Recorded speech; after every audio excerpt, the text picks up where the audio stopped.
Passion and manga go together better than Full Metal Alchemist 2003 and the word overshadowed. Passion is what drives main characters of any huge manga series to perform amazing actions and embark on fantastic adventures. Edward Elric is passionate about alchemy and finding the secrets of the Philosopher's Stone. Luffy is passionate about being Pirate King and finding One Piece. Ichigo Kurosake is passionate about... Okay, well, I guess it doesn't really work there, eh? Regardless, you'd be hard-pressed to find any anime or manga main character that isn't passionate about something. It's become well known in anime to have characters shout out their one defining passion and what they strive for in the narrative. And I know I just contradicted myself earlier by saying Ichigo Kurosake isn't passionate about anything, but I needed a joke, and writing comedy is a lot harder than it seems. Ichigo Kurosake is passionate about saving Rukia, and then, I don't know, I've never really watched past Soul Society arc. But I know a lot of people complain he doesn't have a life goal or anything, but that doesn't invalidate his passion for his friends and wanting to save them. I don't know, I really never watched it. He doesn't consistently yell out every given moment about wanting to be the best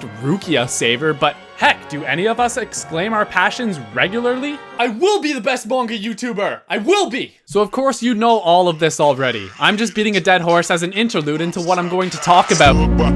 No, not yet, just hold on, give me a moment, I'm not done. The idea of passion is such a hot commodity that even the number one most critically acclaimed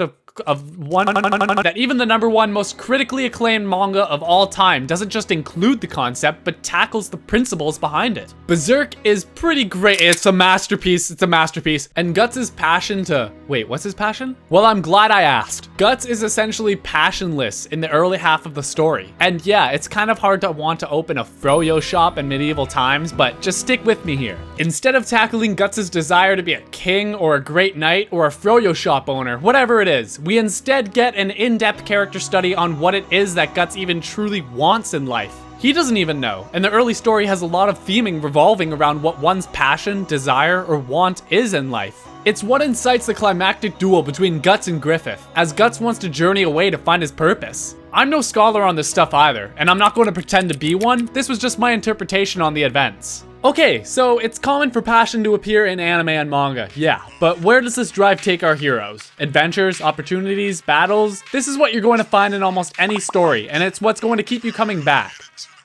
Okay, I'm done with the pre-ramble. We can start talking about the climb, represent H-time. If you love me, you gon' smile. If you hate me, you gon' cry. Teppei Sasaki is a young mangaka with a dream of having a series of his own published in Shonen Jump. He has given creating manga his all for 4 years, and in turn, has had no success. Through all the pain, the all-nighters, schooling, and everything, he's reached his limit, and realizes that he may just not be destined to become a YouTuber mangaka. He may just not be destined to become a mangaka. At the lowest point of his life, he is finally ready to throw in the towel.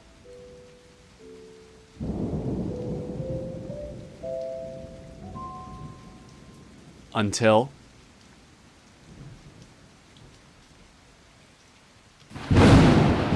lightning strikes his house, setting his microwave on fire.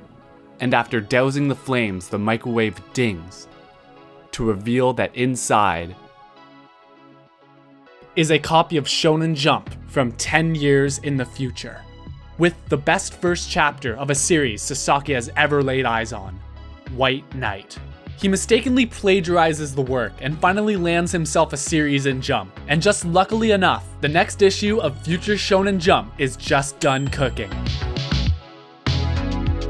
Off the bat, this is an incredible new series. Starting May 17th, this series only has 10 chapters available to read right now, so the validity of the story as a whole is a mystery yet. However, from the initial premise, it's clear that Time Paradox Ghostwriter has a bad name, but a ton of potential. The main character's motivation to become successful in something he is passionate about is touching. Unfortunately, Sasaki just doesn't have what it takes. He's good enough at creating manga to receive a runner-up prize in Shonen Jump's rookie contest, but after that success 4 years ago, he has yet to get any further in Jump. He has the drive, but not the talent, and it's heartbreaking to see him give manga his everything, only to be rejected and criticized harshly at every crucial point. For anyone who has ever had a dream really, Sasaki is immediately relatable. Some of you may still be working on your dream. Heck, I'm just starting. But even the ones who have achieved their goal hit roadblocks and bumps along the way, maybe even considering giving up at points. Sasaki has no plan B in his life. He has staked everything on his dream, and seeing his anguish when his hard work doesn't pay off makes it really hard not to root for him. Receiving the story White Knight in such a way may seem like a blessing at first, but it turns out to have some negative consequences, as his realization that he plagiarized the work begins to take a toll on him. Guilt begins to set in, and he questions himself and his motives. Would he have ever made it in Shonen Jump without the future work? Therefore, is what he's achieved even considered success? Also, his own artwork never seems to be able to live up to the originals, leading him to believe that he has robbed the world of potentially one of the greatest literary works of all time for his own selfish goal. On top of all of this is that the future creator of White Knight, Itsuki Ayano, was already in the process of creating the story, and she knows something is up when she finds her future story in Shonen Jump. Itsuki begins working as an assistant for Sasaki, and her artwork and ideas shine, leading him to feel even more guilty that he robbed this innocent girl of her chance to change the world. The artwork is pretty great. It has this nice sheen to it that really makes it stand out and easy on the eyes. The shadows too are also really well done. I'm no expert at art,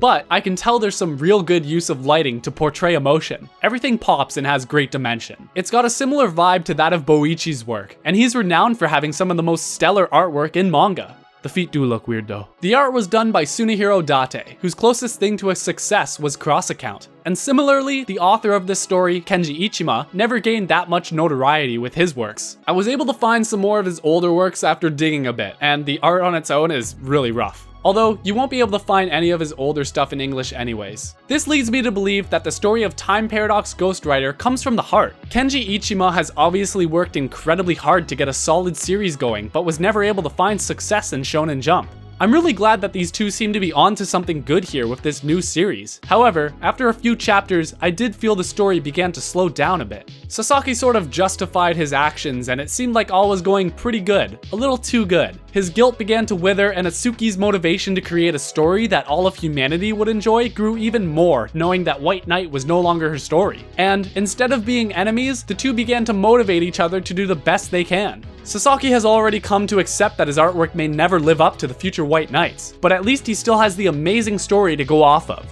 So things kind of seemed to settle down a bit, and at first I was worried about the series stagnating. After all, it did have such a strong start. But I am pleased to say that Kenji Ichima knows a little something about keeping a story engaging. Chapter 7 rolled around and changed everything. Something that I loved in Bakuman was the main character's drive to do well in Shonen Jump. It was fun to follow them through their journey and learn about the industry at the same time. Time Paradox Ghostwriter is not this kind of story. If you've got any interest at all, go check it out before I begin spoiling anything. It is only 10 chapters long right now, and it would be worth seeing the recent developments happen in full. Anyways, continuing, we learn that in the future version of White Knight, after the 45th chapter, Itsuki prematurely passes away, leaving Sasaki with the incredibly heavy burden on his shoulders to continue the White Knight story, without any more of the future drafts to go off of. In addition to this, the future sends one last cryptic message. Draw. The source of death is not yet eliminated. Continue drawing White Knight and save Itsuki. Soon, Itsuki will begin a new series. You must beat Itsuki. Your defeat means her death.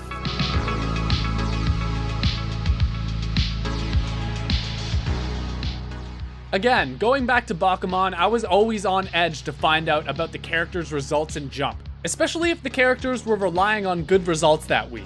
Similar to Sasaki, the characters gave everything to creating manga and dreamed of becoming big. However, with Time Paradox Ghostwriter's newest development, this is not the case for Sasaki. His manga was fueled by passion. And yeah, he did compromise in some ways, but he was still passionate enough about the story and manga as a whole to carefully and passionately scrutinize over every word, every pencil stroke, and every aspect of White Knight. But now, passion is no longer enough. Because of the circumstances, Sasaki is going to have to work even harder for the sake of Itsuki. It's no longer a matter of how much passion does he have for manga, it's a matter of how much does he have in him to save Itsuki's life. The reason this stood out to me as much as it has is because it's not really often that the idea of passion is flipped on its head as it is. Ashirogi could have easily failed on their quest to be the world's greatest mangakas, and they still could have lived happily ever after. They had friends, family, and each other. But number one was never literally a matter of life or death, as it has now become for Sasaki. And on top of it all, he begins this new battle with the disadvantage of not being able to coast off of the amazing story of the future White Knight.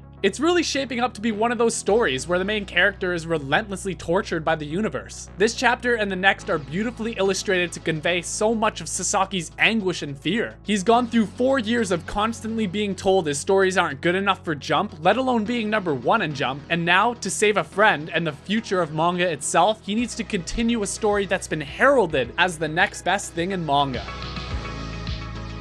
It's definitely landed itself as one of my favorite moments in new manga this past year. This is pretty much as far as the story has gotten though, so if it turns out bad, don't blame me. I'm not claiming it to be a future classic like a Maniac or anything. I'm simply saying this story, so far, has been on my mind weekly. Shonen Jump. Even from the first chapter, I felt the premise was unique and interesting. So if this story becomes big, I was kind of an original fan.